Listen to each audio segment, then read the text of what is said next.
Today we're going to talk about Jacob Lawrence, which is one of the most prolific African-American artists of our time. He was widely known by the early age of 23, which is pretty outstanding, I think. He was born in 1917, and his family later moved from the southern area to New York. And around that time, his parents divorced, and his mother put he and his siblings into foster care. Later on, he reunited with his mother when he was in his early teens, and she enrolled him in art school. Sometimes it was just local community workshop art schools, but she really encouraged him in his artistic ability. And from that early time period, they very much saw that he had the potential to be a great artist.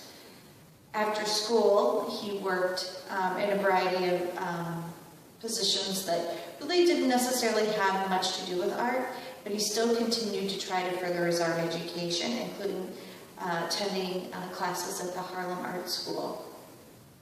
Around the time of the Great Depression, he was also given a scholarship to attend some of the WPA schools that focused on educating young artists. So we're going to look at this piece here as an example of some of his work that's very typical that we'll find in other museums. He used a lot of blacks and browns and muted colors juxtaposed with brightly colored other shapes to depict what he was trying to talk about.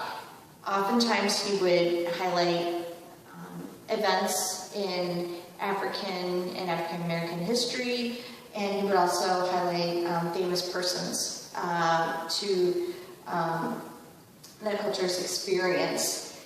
This is entitled Revolt on the Amistad, and the Amistad was a ship that was in the area of Cuba in the early 1800s, and they were, the crew of the ship were transporting a group of slaves that had been captured in Africa and brought to Cuba to be worked on the plantation system.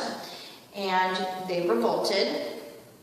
And so what happened was that as the slaves had wanted to go the direction of Africa, the direction that the sun rose, and that's what they told the crew. The crew would then, especially at night, go up the coast of the United States, and essentially in the area of Connecticut, essentially they were captured.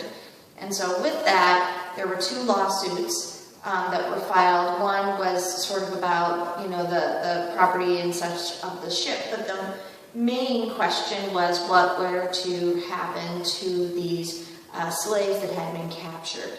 And at the end of the day, it was decided that the United States, where this was taking place, had outlawed the slave trade coming from Africa. Had not outlawed at that time slavery, but it outlawed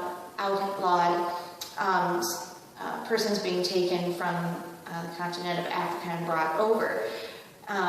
These slaves were captured by persons for Spain, and Spain was ruling Cuba at that time, and as a colony, Spain was still participating in that. However, although Spain had asked for the individuals back, the United States did not allow that, and actually, I believe up to 35 of them were allowed to travel back to Africa, back to their home.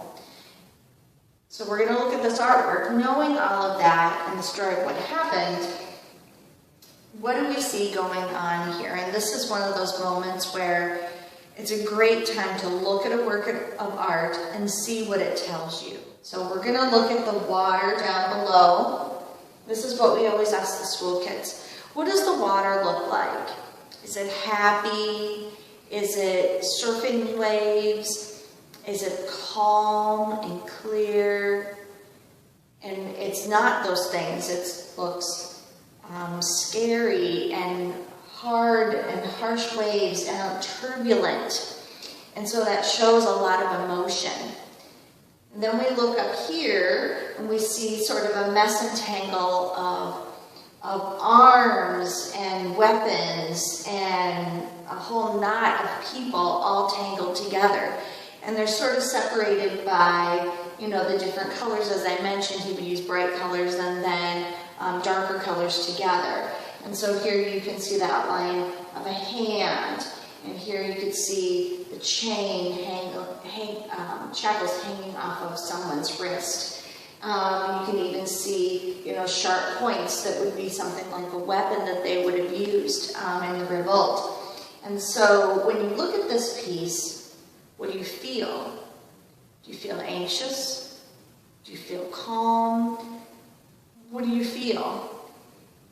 And the artist has shown all these things together to kind of show a moment of distress, of anxiety, that, you know, there is basically a revolt, mutiny, if you will, happening on this ship.